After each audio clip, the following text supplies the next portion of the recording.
Ini Mbak Triana. Sini kami mau mewawancarai tentang sarana prasarana.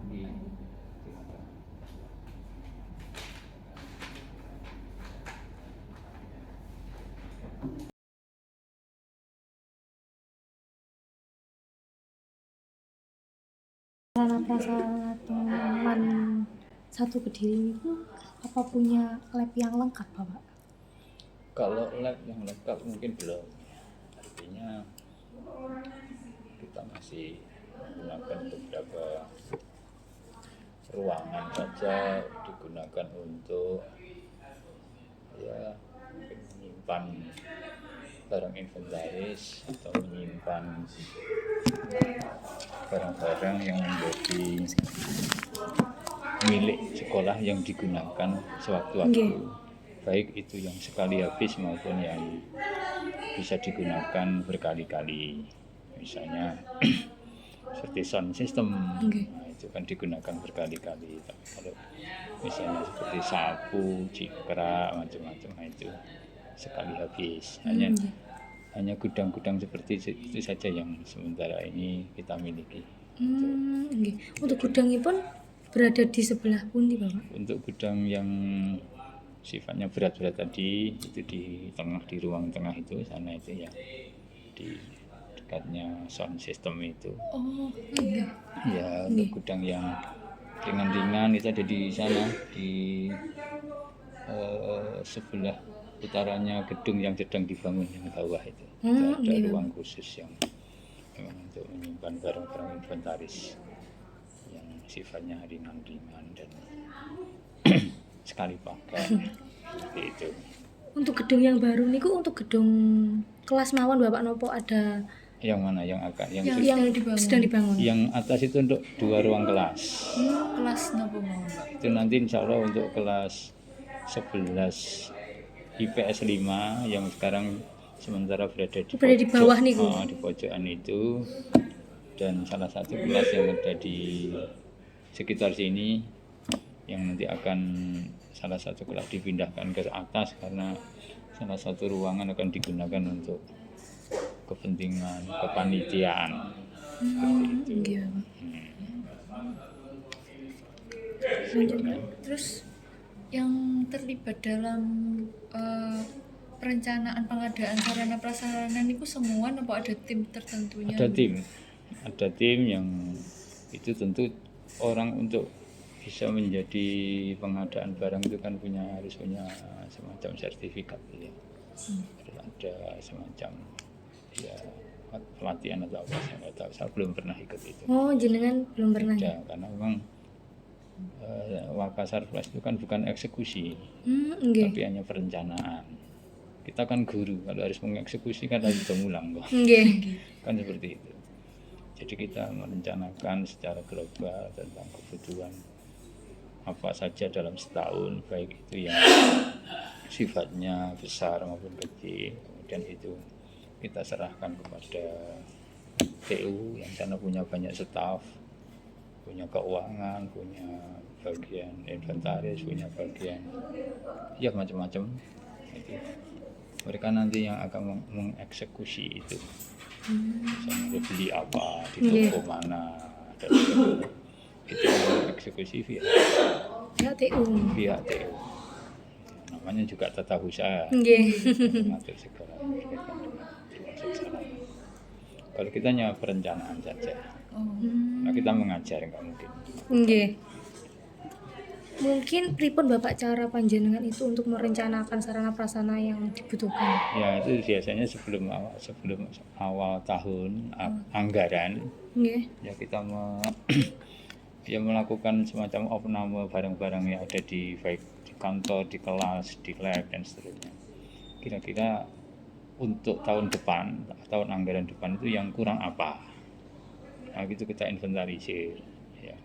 Kemudian setelah kita inventarisir, kita susun, kita ajukan ke kepala. Anggarannya nanti kan bisa diambilkan dari DIPA, bisa diambilkan dari komite dan sebagainya. Itu nanti yang membagi segala sesuatunya itu Bapak Kepala nanti bersama KTU tentunya dan bendahara. Kalau saya hanya merencanakan saja. Jadi misalnya tahun depan ini proyektornya yang rusak di kelas mana saja, nah, itu kita catat. Untuk napa niku merekap kerusakan itu di akhir akhir tahun apa pripun Pak? Biasanya menjelang akhir tahun, tetapi kalau di tengah perjalanan sudah mengalami kerusakan yang harus segera ditindaklanjuti, ya kita tindak lanjuti di saat itu juga. Seperti itu. Seumpama rusak itu langsung bisa digantikan Bapak? Kalau barangnya pas ada bisa, kalau belum ada tentu kita menunggu bagian TU untuk belanja dulu. Seperti itu. Karena belanja itu ternyata bukan persoalan mudah. Terus kalau ada prosedur yang saya sendiri nggak paham. Untuk proses pengadaannya dilakukan setiap tahun? Untuk yang skala besar, artinya untuk menjelang tahun ajaran itu setiap tahun. Tapi di tengah perjalanan kalau membutuhkan kita perlu adakan, ya segera adakan.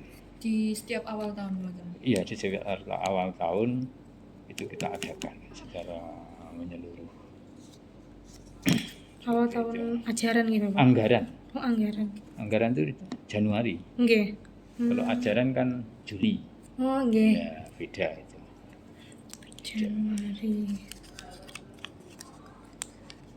Kalau proses pengadaan sarprasnya itu bagaimana Pak alurnya? Alurnya? Nggih.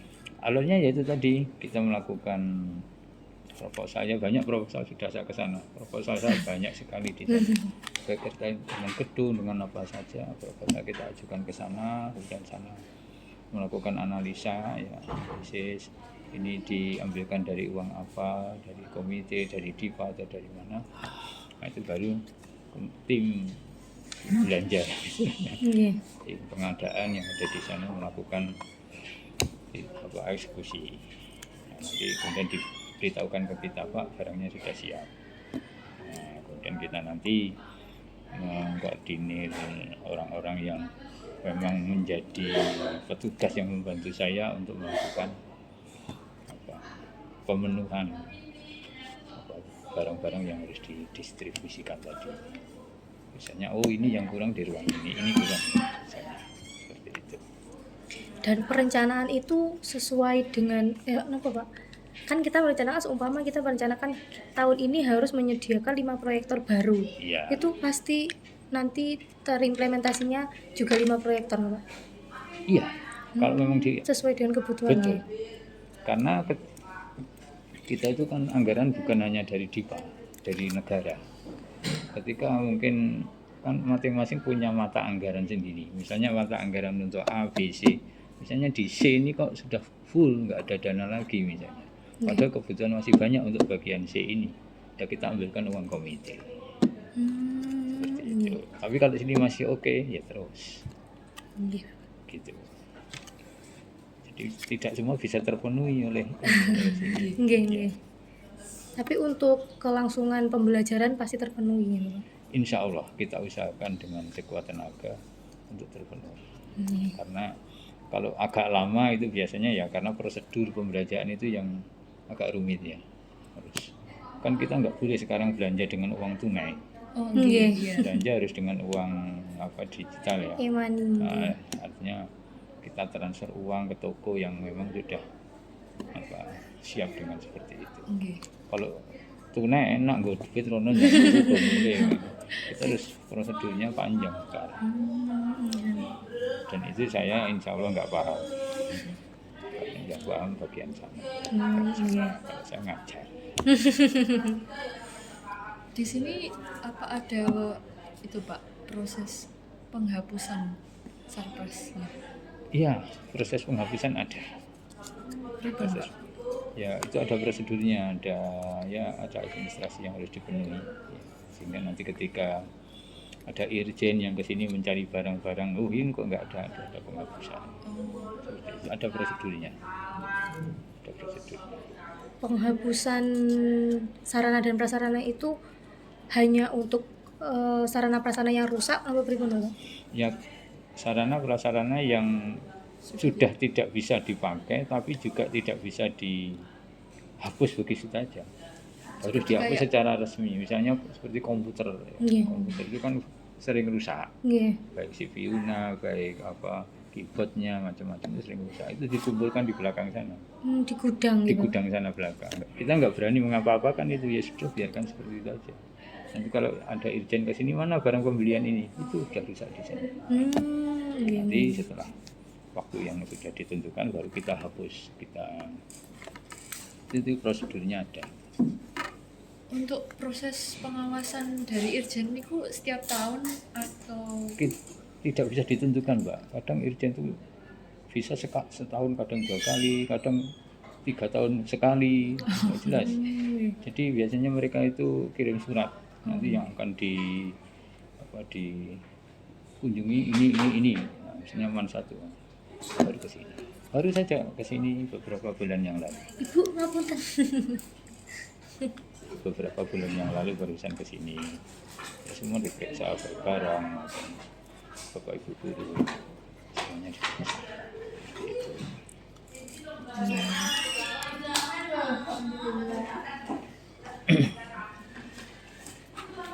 Untuk pemeliharaan pun di sini pripun Bapak? Pemeliharaan sarana dan prasarana. Pemeliharaan sarana dan prasarana ini dilakukan, kita bagi di sini per wilayah ya. Per wilayah ada wilayah 1, wilayah 2, wilayah 3, wilayah 4 di sana.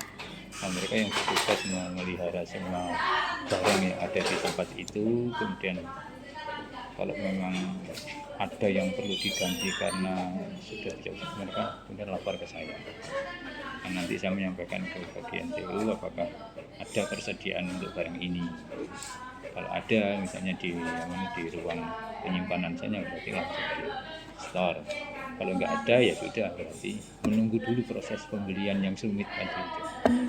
Seperti itu.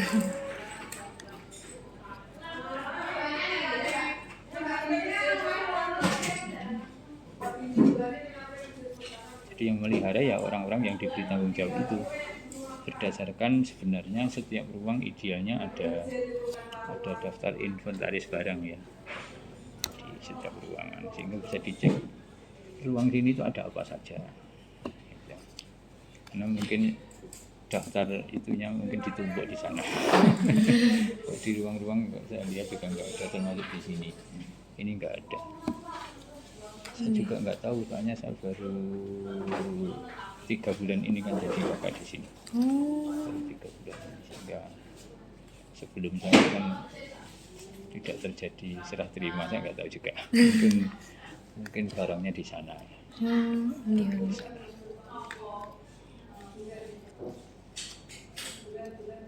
Untuk pendataan inventaris pun pripun Bapak? Di sini diberi kode-kode nomor pripun? Iya, ada kode-kodenya, ada kode-kode barang. Kan ada tulisan-tulisannya. Nah, tulisan seperti itu, misalnya di meja itu kan ada kode-kodenya itu. Nah, dibuat kode-kode seperti itu. Untuk yang membuat kode niku bagian TU. Sana, iya bagian TU. Namanya Pak Arif.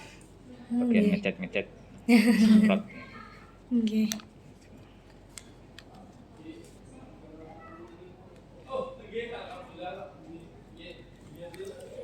Untuk sarana prasarana saat ini yang ingin diadakan apa Bapak?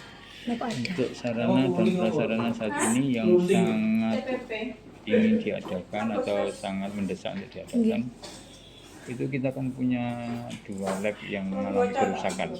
Lab apa Bapak? Itu lab fisika dan lab biologi. Fisika dan biologi. Nah, karena hampir roboh saat itu, kemudian dibongkar itu. Nah, itu yang mungkin akan kita prioritaskan untuk segera kita wujudkan nanti kalau ada proyek yang dari pemerintah, seperti itu. Karena itu harus segera dibangun lagi. Seperti itu. Anak-anak kan nggak bisa praktek. Terkendala. Ya. Mohon maaf Bapak, di sini untuk ruang kelasnya ada berapa nggih? Ruang kelasnya ada 36 kelas.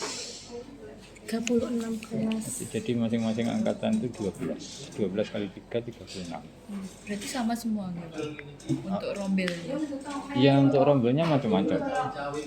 Paling banyak 36. Itu paling banyak. Rata-rata ya 34, 35, 32, 30. Ada yang 24. 24 itu biasanya kelas bahasa, kelas agama itu biasanya agak sedikit. Tapi kalau IPA, IPS itu full. Untuk perpustakaan ada nggih Bapak? Ada. Perpus ada 1. Untuk lab IPON untuk saat ini? Lab yang masih bisa difungsikan masih 1. Lab kimia itu depan. Itu masih guna walaupun agak masih untuk praktikum itu. Hanya lab kimia saja yang masih bisa, yang sudah siap untuk digunakan. Lab komputer?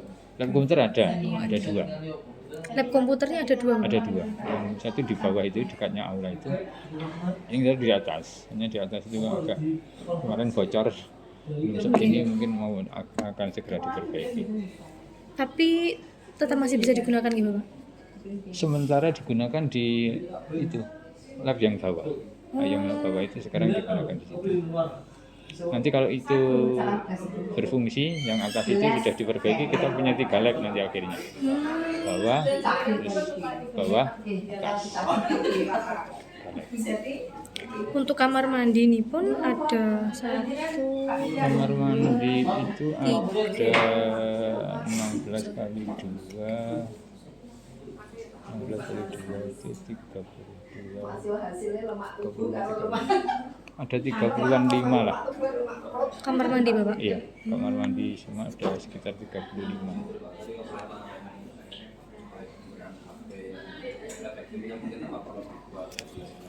Untuk ruang guru masih campur ya dengan waka-waka gitu. Untuk ruang guru ada 2 kamar mandi, kamar mandi di sana dan di luar sini. Ya. Sebenarnya luar sini itu untuk bapak-bapaknya, bapak-bapak nyerobot ke sana juga. Terpisah, tapi bapak-bapaknya tetap nyerobot ke sana karena ke sini harus keluar dulu. Iya. Ada lagi Mbak? Untuk peran siswa dan guru dalam proses Pemeliharaan.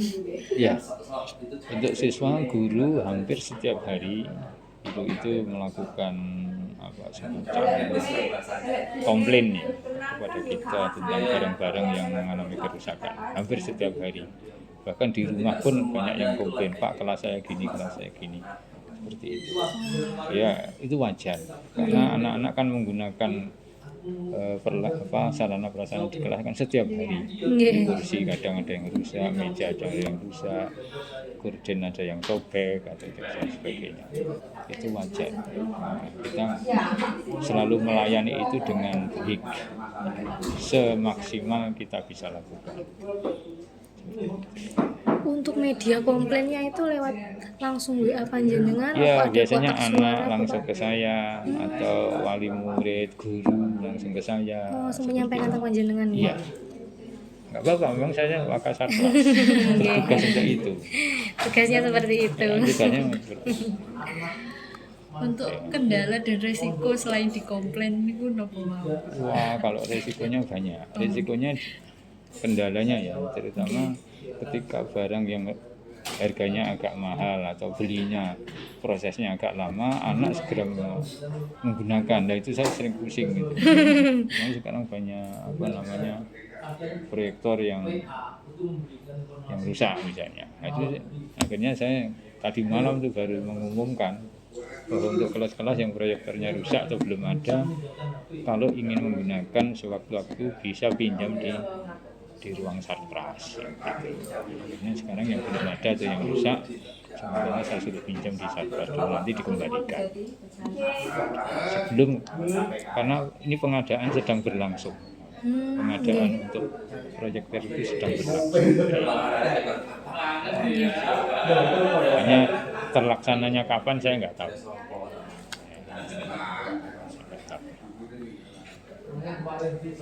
Jadi untuk pengadaan barangnya masih belum diketahui kapan waktu Bapak nih? Ya ini sedang berlangsung. Kepala sudah menjawab ke saya, Pak, sedang diusahakan itu, sedang diproses. Nggih. Ya, ya mungkin saya nggak tahu itu hanya proses mereka dengan kan gini Mbak, pengadaan itu harus kan dengan rekanan. Nggih. Rekanan itu juga tidak sembarangan gitu. Artinya mereka yang memang betul-betul sudah mendapat sertifikat untuk pengadaan barang. Suatu kira-kira seperti itu. Jadi tidak sembarang orang bisa menjadi rekanan. Rekanan yang sudah punya. Kalau di sini yang terlibat siapa saja?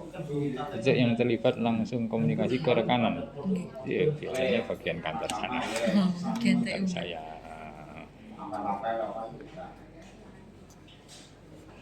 paling saya hanya mengarahkan saja, nanti belinya seperti ini, seperti itu, agar tidak keliru. Nggih.